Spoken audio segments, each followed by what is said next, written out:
Very good evening to you and welcome to Primetime News on TV1, coming to you live from the Newsfirst studios in Colombo. My name is Krishan Devasagayam. Let's start off with a look at tonight's headlines. Newsfirst headlines. Main sponsor. Ask for S-Lawn Polygon by name.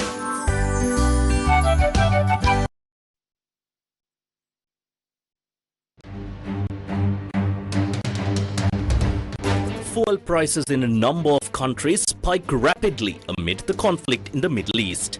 Fuel prices climbed 68% in Cambodia, 50% in Vietnam and 18% in Australia. Crematoriums shut in Myanmar due to shortage of diesel. Discussion between president and party leaders on the Middle East conflict's impact on Sri Lanka's economy. Iran fires missiles at the island of Diego Garcia, home to British and US military bases. Muslims across the world celebrate Eid today. Newsfirst headlines. Main sponsor. Ask for S-Lawn Polygon by name.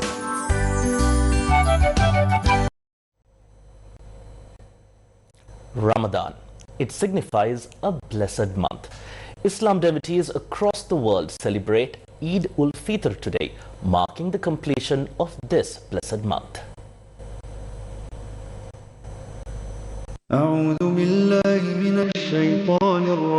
The month of Ramadan is revered as the period during which the initial revelations of the Holy Quran were bestowed upon Prophet Muhammad. It is the belief of Islamic devotees that the verses of the Quran were revealed during a night known as Laylatul Qadr, which falls within this period. Ramadan is a holy season where devotees engage in fasting, self-discipline and prayer. Fasting remains one of the 5 pillars of Islam. Devoting themselves to this practice, followers refrain from all food and drink from dawn until sunset throughout the month of Ramadan. They break their daily fast by sharing meals with family and friends. With the sighting of the new moon last night, everyone gathered today to celebrate Eid ul-Fitr. On this day, Islamic devotees show great enthusiasm in honoring deceased relatives, seeking the blessings of parents and elders, and sharing joy in harmony with relatives, friends, and neighbors. Issuing a congratulatory message for the Ramadan festival, President Anirudh Kumar Dissanayake stated that he hopes the blessings of the month-long rituals and prayers of the Islamic community will swiftly dispel global crises. He further wished for the birth of a harmonious world where the rights and freedoms expected by everyone are fully protected. In her message for Ramadan, Prime Minister Dr. Harini Amarasuriya remarked that the spiritual discipline gained through Ramadan serves as a great strength to overcome current challenges and crises, leading the country toward prosperity.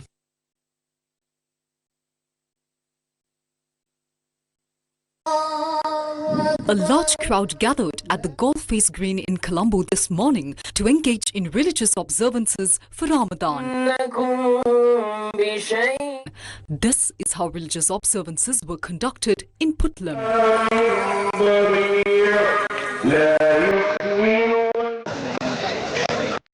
Religious ceremonies for Ramadan were held across the island in this manner.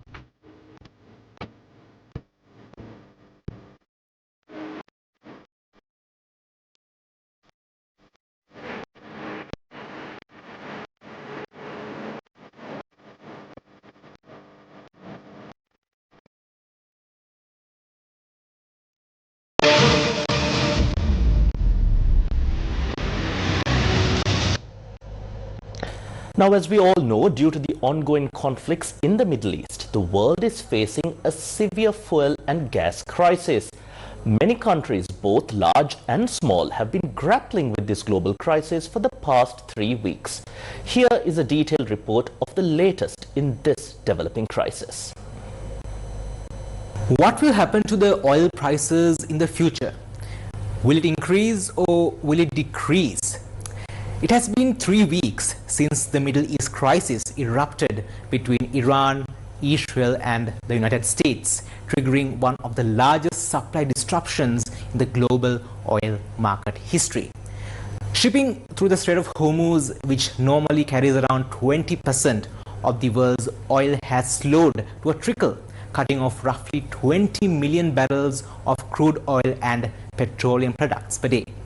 So this sudden loss has tightened markets sharply, pushing crude oil prices above $100 per barrel and causing even steeper increases in refined fuels such as diesel, jet fuel and liquefied petroleum gas. The current Middle East crisis began on the 28th of February when the United States and Israel launched a massive aerial assault against Iran, assassinating top officials, including Iran's supreme leader Ayatollah Ali Khamenei. Today marks 22 days since the war began. Now, the biggest crisis that has developed since the start of the war is an ever-growing energy crisis. Even today, global crude oil prices have surpassed the $110 mark. In the British Brent market, a barrel of crude oil was recorded at $112.02, while in the US market, it was recorded at $98.32 per barrel. Following the outbreak of the war, global crude oil prices have surged at an unprecedented pace. Why are fuel prices rising globally? The start of the Middle East conflict has restricted the flow of oil and gas through the Strait of Hormuz, which is the main reason for this problem. Since Iran controls the strait, it has taken steps to block shipping from countries it considers as unfriendly. The ultimate result is that many countries around the world are facing oil and gas shortages. Immediately after the outbreak of war, prices jumped by about 40% due to fears of supply disruptions. Before the war, crude oil prices ranged between $80 to $85 per barrel. Currently, prices have surpassed the $110 mark, and price spikes above this level are considered unusual. Economists warn that fuel prices may continue to rise even further. So, with the surge in global oil prices, many countries have raised fuel prices, and even in some countries they have given approaches to manage the situation as well. And in some regions, fuel shortages have already emerged. So let's have a look about what's happening around the world. Many countries have raised domestic fuel prices in response to surging global prices. Even the United States, which is one of the main participants in the war, fuel prices have increased. Despite having the largest fuel reserves in the world, the United States has raised prices by 15 to 20%, with variations across states due to different tax policies. In California, for example, foreign media report that gasoline prices have reached $5.50 to $6 per gallon, an increase of more than 30% since the start of the war. This corresponds to approximately 1,417.5 Sri Lankan rupees per 3.78 litre gallon in Sri Lankan currency. Since the start of the war, fuel prices in New York have increased 4 times, with the current afternoon prices showing the latest situation. Fuel prices in Europe have also risen. European countries such as Germany and France have increased fuel prices by 20 to 25% due to Russian oil restrictions and the Middle East crisis. Prices per litre have exceeded 2.2 euros, which is roughly 790 Sri Lankan rupees higher than before. Fuel prices in Australia have also increased. In Australia, diesel prices have risen to 3.1 Australian dollars per litre, with fuel queues recently observed in major cities like Melbourne, Sydney and Brisbane. The price increase is due to rising global prices and limited domestic fuel supply. By the end of February, diesel prices were around 2 Australian dollars, so the current increase represents 25 to 30% above pre-war levels. Australia is also focusing on public transport, trains, cycling and electric vehicles due to these rising costs. Thailand faces electricity production challenges. Around 60% of Thailand's electricity production depends on natural gas, and the high cost of imported gas has forced the government to adjust electricity bills periodically. The industrial sector is heavily affected, with reports warning that industrial GDP could drop by 10 to 12 billion baht. Myanmar also faces a fuel crisis. Myanmar imports 95% of its fuel, and the disruption of Middle East supply chains has caused severe fuel shortages. Fuel distribution is now rationed, electricity generation is affected, and fuel queues are now common. Some power plants can only operate at limited capacity, and lack of fuel has forced crematoriums in the country to shut, resulting in mortal remains having to be stored for several days. Fuel prices in India have also risen. Neighboring India has repeatedly raised fuel prices due to the Middle East conflict and global energy disruptions. Recently, diesel prices increased by 22 Indian rupees per litre, which translates to around 73 Sri Lankan rupees. Pakistan cancels public celebrations. Due to the fuel and gas crisis, the Pakistani government cancelled the Pakistan Day Parade and celebrations that were to be held on the 23rd of March. Government offices now operate 4 days a week, with 50% of employees working from home and schools closed for 2 weeks to conserve fuel. Fuel allowances for government vehicles have also been reduced.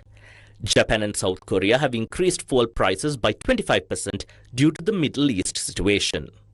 Countries with the highest percentage in fuel price increases. According to Al Jazeera, Cambodia leads with an increase of approximately 68%, followed by Vietnam with a 50% increase, Nigeria with an increase of 35%, Laos 33%, Canada 28%, Pakistan 24%, Maldives 19%, Australia 18%, the United States 17% and Singapore 16%.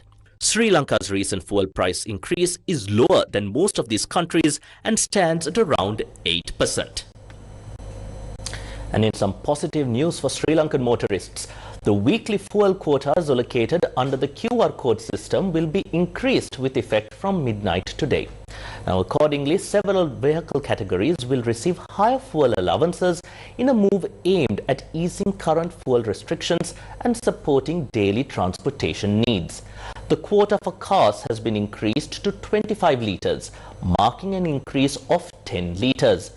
Three-wheelers will now be entitled to 20 litres, up by 5 litres, while motorcycles will now receive 8 litres, reflecting an increase of 3 litres. Meanwhile, buses will see a significant increase, with their quota raised to 100 litres, an addition of 40 litres.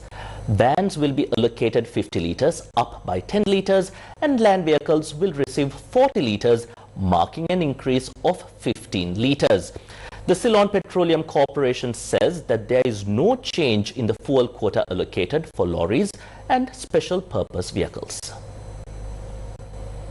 Now, a meeting was held between President Anurakumara Dissanayake and party leaders to discuss the situation arising from the Middle East conflict and its impact on Sri Lanka's economy.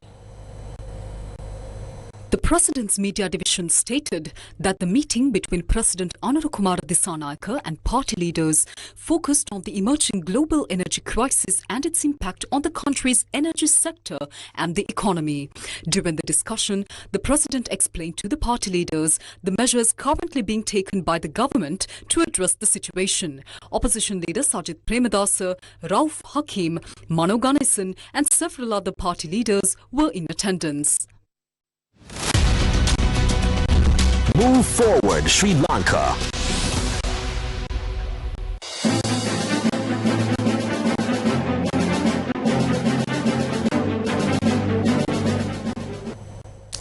According to multiple United States officials, Iran fired 2 intermediate-range ballistic missiles, or IRBMs, at the island of Diego Garcia in the middle of the Indian Ocean, which is home to a joint US-UK military base. Now, neither of the missiles hit the base, but the move marked Iran's first operational use of IRBMs and a significant attempt to reach far beyond the Middle East and threaten United States interests. Newsfirst's Teruni Karunaratne has more on this. Iran's reported launch of 2 intermediate-range ballistic missiles toward a US-UK facility in Diego Garcia in the Indian Ocean highlights questions that surround missile range, signaling and, of course, strategic geography. According to foreign media reports, one missile failed and the other may have been intercepted. But Regardless of this outcome, the reported attempt has drawn attention to potential shifts in regional risk assessments. It is important to note that Diego Garcia is located approximately 4,000 kilometers away from Iran. And while Tehran has previously stated that its ballistic missile range is limited to just about 2,000 kilometers. Now, if the reported launch involved a longer-range system, this could suggest two things: either the use of different capabilities than the ones publicly acknowledged, or other operational factors that still remain unclear to the rest of the world. The facility on Diego Garcia is considered a significant asset for the United States and allied military operations, supporting logistics, surveillance, and long-range strike capabilities. If confirmed, this incident may indicate an expansion in the geographic scope of the tensions overall, extending beyond the Middle East into the Indian Ocean region. Diego Garcia's dark history. The Chagos archipelago, comprising 58 islands, lies roughly 500 kilometers to the south of the Maldives archipelago in the Indian Ocean. These islands were uninhabited until the late 18th century, when the French brought in slave labor from Africa and India to work in newly established coconut plantations. In 1814, France ceded the islands to the British. The island's strategic value came at a human cost. Between 1968 and 1973, roughly 1,500 to 2,000 Chagosians were removed from their homes with little money and no choice. They were relocated to Mauritius and the Seychelles. This was done to make way for the joint US-UK base. Livestock and pets, numbering hundreds, were culled. Who owns the Diego Garcia Island? The UK granted the US a 50-year lease in 1966 for a major military facility, extended in 2016 for another 20 years. This extension was set to expire in 2036 before a 2025 sovereignty agreement with Mauritius was finalized. In 2019, the International Court of Justice ruled that the UK's original separation of the Chagos archipelago from Mauritius had been illegal and recommended that the islands be returned. A resolution of sorts came in May 2025 when UK Prime Minister Keir Starmer signed a formal agreement transferring sovereignty of the Chagos Islands to Mauritius, with Diego Garcia immediately leased back to the UK for the next 99 years for 101 million sterling pounds a year. Diego Garcia has never been hit before in any war, and few expected that Iran would have the capability to even attempt such a strike on an island so far away. The missile launchers, though unsuccessful, are hugely significant and will likely change many countries' calculations regarding Tehran's capabilities. The warlike situation in the Middle East continues to persist, but the US Treasury is temporarily lifting sanctions on Iranian oil currently at sea, allowing it to be sold to most countries in order to keep the oil prices down. Now, Treasury Secretary Scott Bessent said in a statement posted to X on Friday that the short-term authorization will allow approximately 140 million barrels of oil to enter the global markets. Bessent said that Iran, however, will have difficulty accessing any financial profit generated from this sale. Oil and gas prices have risen sharply since the war began and after Iranian strikes hit energy infrastructure in the Middle East. The price of Brent crude oil is holding around $112 a barrel, up 3% Friday and 53% for the past year.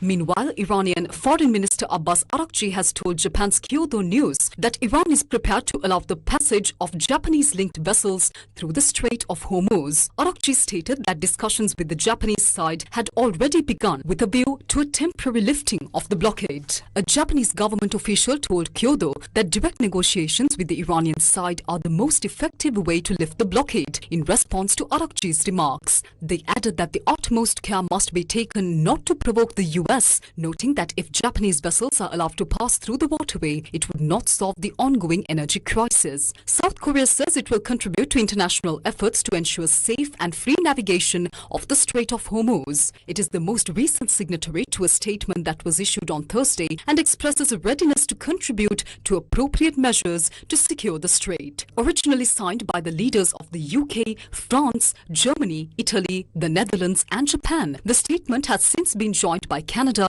Australia, New Zealand, Denmark, Latvia, Slovenia, Estonia, Norway, Sweden, Finland, Czech Republic, Romania, Bahrain and Lithuania.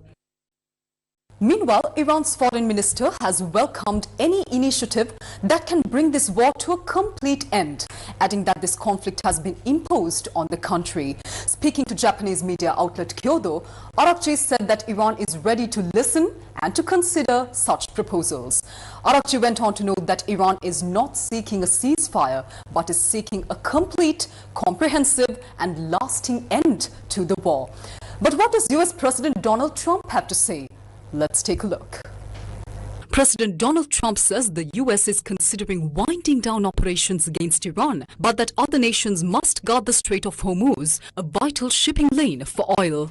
The statement on Truth Social read, quote, "We are getting very close to meeting our objectives as we consider winding down our great military efforts in the Middle East with respect to the terrorist regime of Iran. 1. Completely degrading Iranian missile capability, launchers and everything else pertaining to them. 2. Destroying Iran's defense industrial base. 3. Eliminating their navy and air force, including anti-aircraft weaponry. 4. Never allowing Iran to get even close to nuclear capability and always being in a position where the USA can quickly and powerfully react to such a situation should it take place. 5. Protecting at the highest level our Middle Eastern allies, including Israel, Saudi Arabia, Qatar, the United Arab Emirates, Bahrain, Kuwait and others. The Hormuz Strait will have to be guarded and policed as necessary by other nations who use it. The United States does not."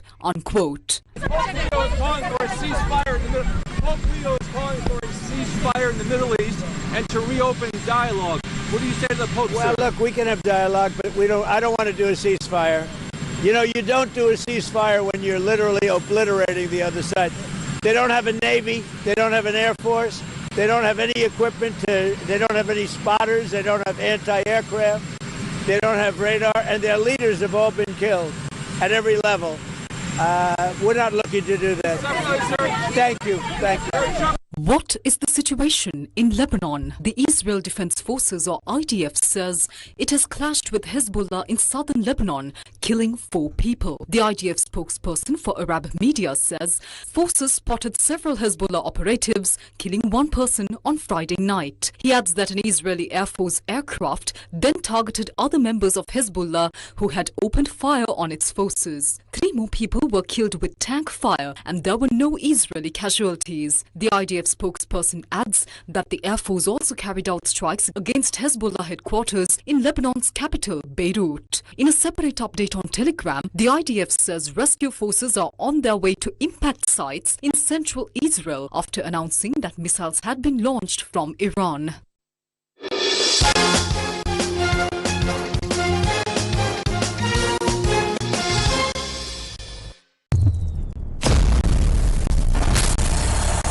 Protect our cricket.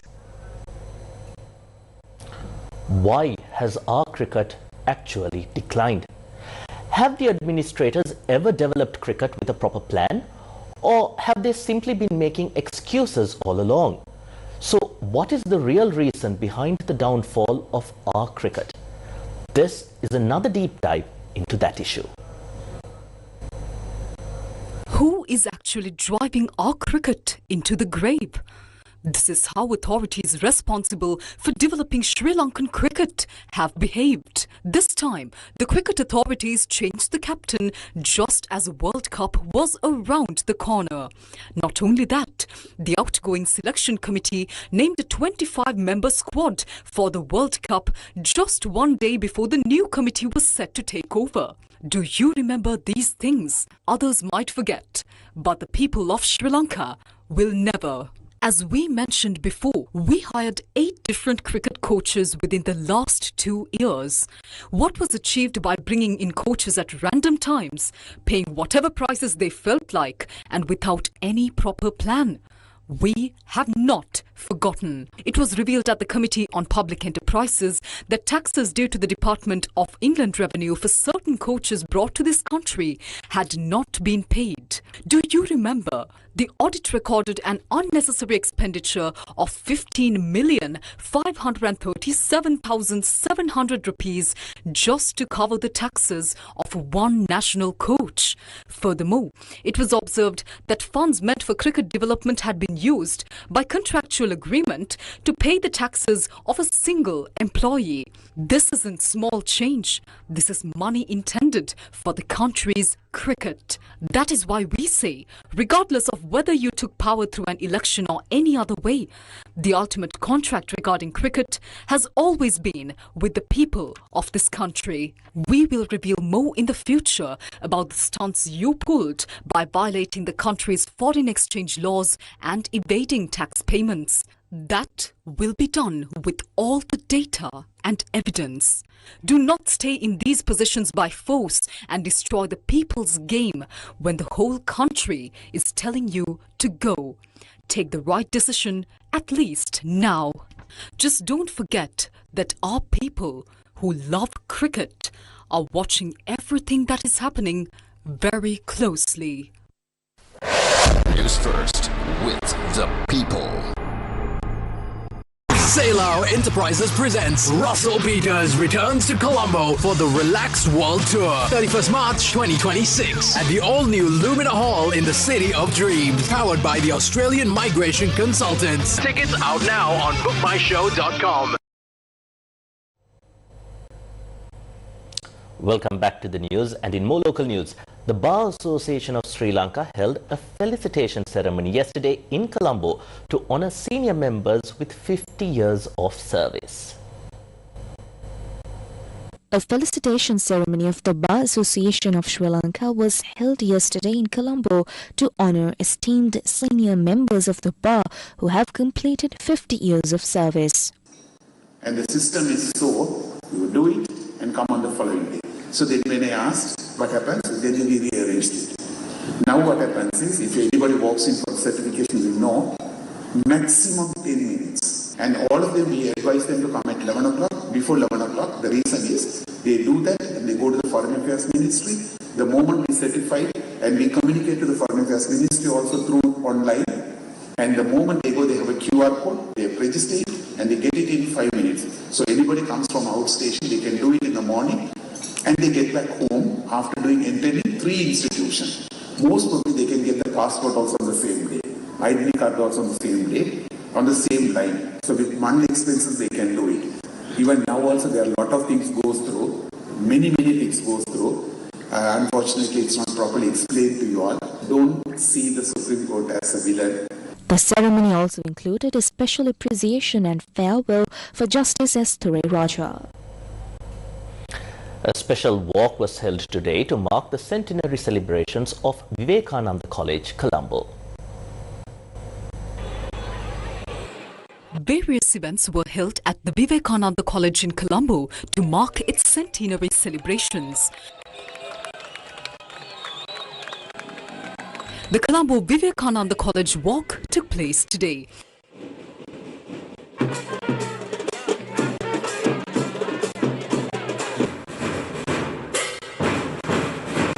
It commenced in front of the school and concluded at the Air Force grounds.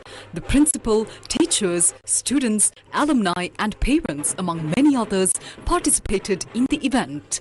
Cultural performances and features showcasing the prestige and heritage of the college added colour to the walk.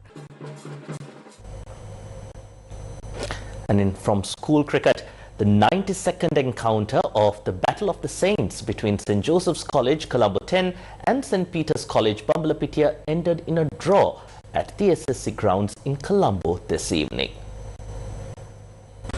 On day 1 of the 3-day match, batting first, St. Joseph's College declared on 352 runs for 8 wickets.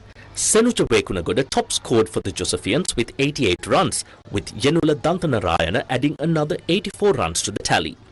In reply, the Peterites were bowled out for 257 runs in their first innings. In the second innings, the Josephians added another 190 runs to the scoreboard for the loss of 3 wickets and declared once again, giving the Peterites a target of 286. However, at the end of day's play on day 3, the Peterites had scored 215 runs for the loss of 9 wickets, resulting in the match being drawn.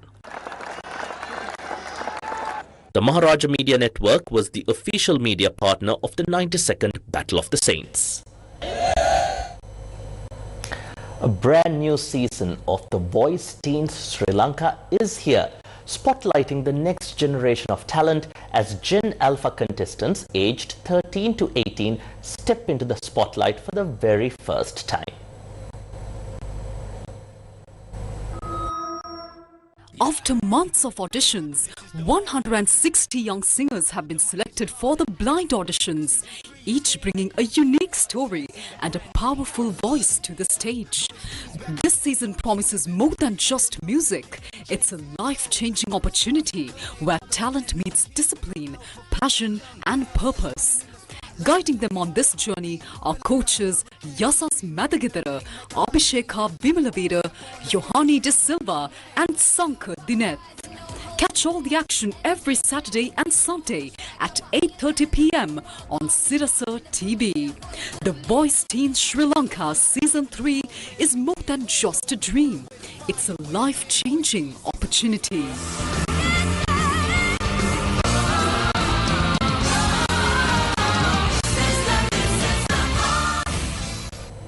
And on that note, we wrap up tonight's edition of Primetime News. Thank you for watching. Take care, good night, and God bless you.